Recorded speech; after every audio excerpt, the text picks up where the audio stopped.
When we daily think of the Roman Empire, we often remember Caesar, who had such a pivotal role that his name became synonymous with power, and is still in use today by kings, footballers, or pizzas. Back then, during his lifetime, before Caesar became a Caesar, when he was just an upstart, another name had a similar ring to the Romans. That big guy was Saturn.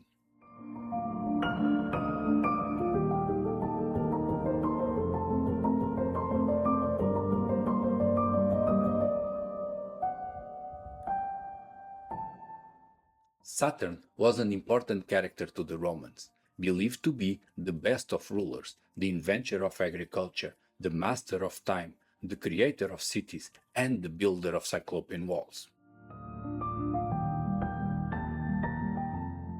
The story of Saturn begins in Greece, at an unclear old time, at least as distant to the Romans as the Romans are to us. He was then called Kronos, a Titan, brother to the Cyclops, and son of the evil ruler Uranus. After a successful coup, including castrating his father, Kronos, by now the god of time, gets to rule Olympus for a relatively short period. Kronos tried to prolong his reign by eating his own sons, but he is tricked by his wife and sister, who feeds him a rock instead of the younger boy Zeus. Once grown up, Zeus completely cuts off Kronos, castrates him, and expels him from Olympus. Humiliated, Kronos flees to Italy, where he reinvents himself as Saturn, introduces agriculture, manages to rise to power, and rules over a period of exceptional prosperity and peace that would materialize in a few cities, all of them with rings of Cyclopean walls.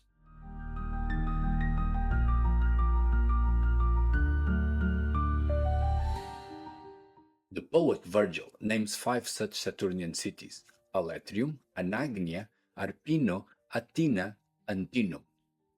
But if we look at the other 20 cities nearby with similar Cyclopean rings, we might think Virgil was listing them alphabetically, but did not reach the letter B. Of what we can see today, Alatri is Saturn's brightest ring, where we can admire how the Cyclopean walls make up for a temple of time, a clock, packed with astronomical alignments, thus making sense of the relationship to Kronos, the Greek god of time, together with the introduction of agriculture, which requires a good understanding of the seasons. Eventually, the prosperous times of Saturn would decline and his cities were occupied by a random bunch of Italic tribes, said to be illiterate brutes, unappreciative of Saturn's heritage, in a similar fate to what the Romans would face themselves with the Germanic invasions a few millennia later. The memory of Saturn as the creator of wealth, peace, and Cyclopean walls was preserved and admired by the Romans in everyday events like we do today with Caesar. As Caesar named the month of July a list of political heads and a salad, Saturn named a ringed planet similar to his ringed-walled cities, a weekend fever, Saturday, and a December feast, featuring gift-sharing and excessive eating, once called Saturnalia and now Christmas.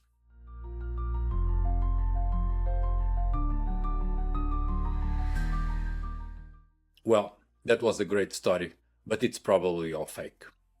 The sources we have are recent, from the Roman Empire, not even from the older Roman kingdom, when the Saturnian cities were independent from Rome and had a saying.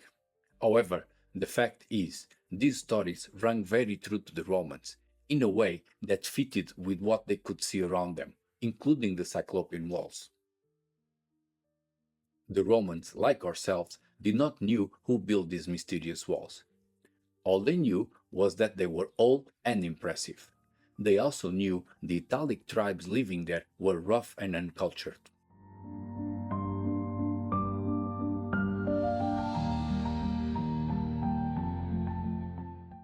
By the time the Romans were establishing themselves as the top dog in Italy, the peninsula was divided in 3 major cultures, with recent Greek colonies to the south and slightly older Etruscan cities to the north, and the Romans plus other Latins in the middle.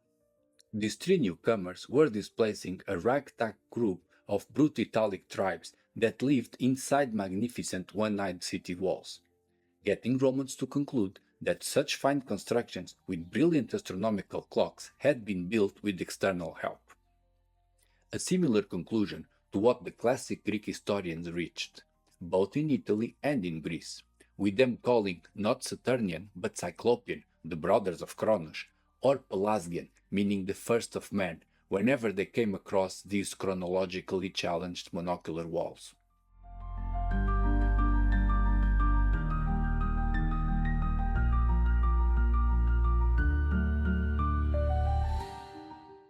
A deduction that, I believe, can be applied to all the Stone Age clocks we see around Europe. The cromlechs or the engines, like the famous Stone Age. These are astronomical clocks that celebrate the arrival of foreign timekeeping. I say this because a calendar has to be developed over centuries. Let's imagine one spends his free time looking at the sky. The day and night cycle gets sorted out quite fast, in a few days. The seasons, in a few years. Other complications, like the planets, the comets, or the matching of the moon with the sun, will take full centuries, or millennia even. By then, after all that time laying on their back, the people looking at the sky were not so impressed with themselves, at least as not to build celebratory calendars with multi-ton stones. Unless they had a clever visitor, one that transmitted the knowledge all at once, or as magic, accurately predicted some unusual event in the sky, like a planet retrograde. Putting on a star show could give status to a foreigner, crediting him with controlling time, inventing agriculture, making him a king or a god, all deserving of an astrological clock / temple / mansion in the high city.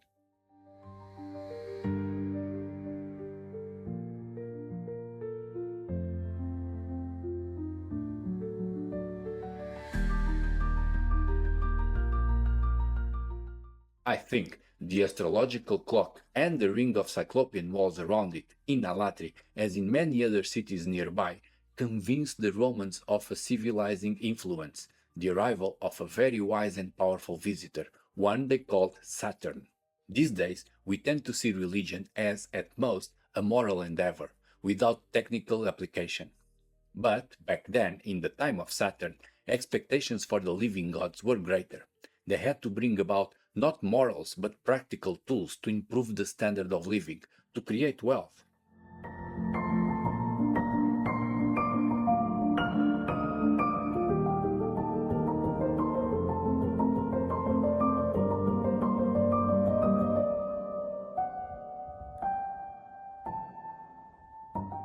I don't know about you, but whenever I see these news with billionaires colonizing Mars or hunting unicorns, I end up thinking about Cyclopean walls.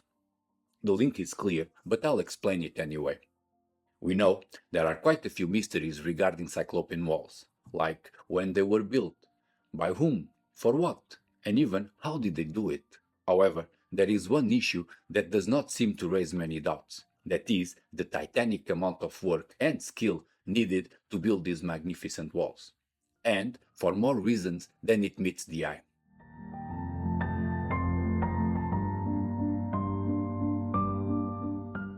For one, there were no metal tools used. The walls are reaching us from a time before iron, the so-called Bronze Age in Europe, also in Peru, where the Incas did not have metal. Or even in Japan, where iron was too scarce. Without iron, the stones had to be slowly polished into shape. But there's more. There is no way to have an assembly line of cyclops. Whilst the boring squared blocks are mass-produced, with teams working in parallel, specialized in measuring, shaping, transporting, assembling, etc., Cyclopean walls are arty-crafty, since only after one stone is fully finished into place is when the builders can go on to work on the next one. One of my hobbies, I know, it's weird, is looking at polygonal walls and sorting out the order in which they were built. Most sites are too eroded to be easy to guess, but in Cusco, Peru, It's clear to see how each stone had another one placed beforehand. One can even do a number chart.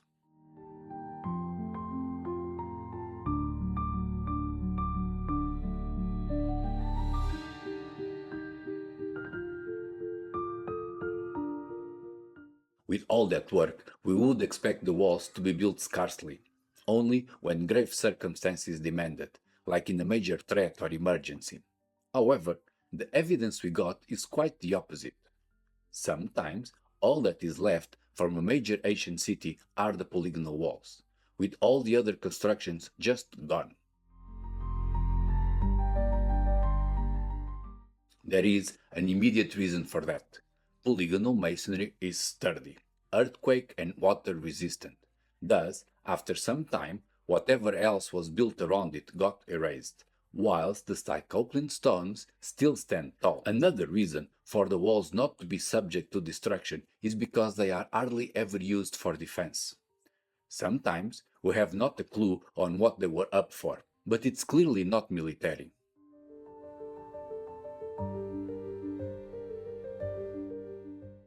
Take this example, in Cosa. Look at how the vigilance towers are not Cyclopean. They were added later on. The original builders had no eye for surveillance. This was not a castle back then.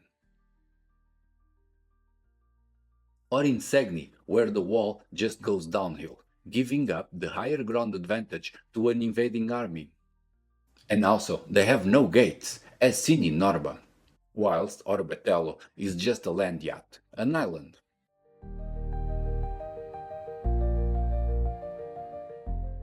I guess it's clear from all those examples that the monocular builders were not setting up military units. Sure, the walls did provide some degree of safety, but not against an invading army. Was it because the builders were narrow-sighted, or had the Cyclops another target in view? Remember that building Cyclopean walls is very time-consuming, so setting them up in case of an upcoming war was not a good idea.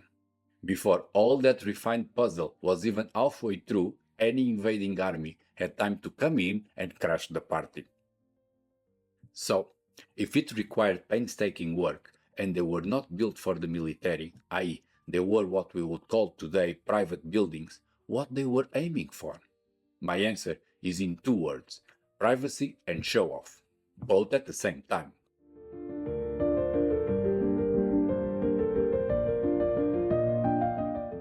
Let's see. All that work, 3D puzzling stones, was surely expensive. Only super rich people could afford it. Furthermore, the wall's best usage was to build high-end terrain, elevated plains, acropolis, where the important people could stand separated from the populace down, but at the same time dropping an eye on them. This uneasy mix of both privacy and show-off is still very fashionable today with the uber rich. We can see it in the open with the craze for ever bigger super yachts. These gloriously expensive boats, costlier than the Navy frigate, are used both to prevent contact with us, the populace, while still showing off how rich the owners are. Even better than a super yacht, Cyclopean walls are the ultimate bling. Perfect for a living god, the type of guy that just invented agriculture or the internet and is now enjoying himself high up there, separated from us, but still making sure we get to see he's doing just fine, with the extra advantage that boats sink rapidly, and Cyclopean walls are a legacy for the millennia. And for that much, I'm ready to bet that Ellen won't be such a grand name in the future, at least not as much as Saturn is today.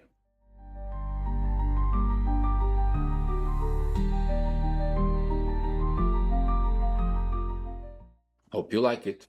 I'll be back.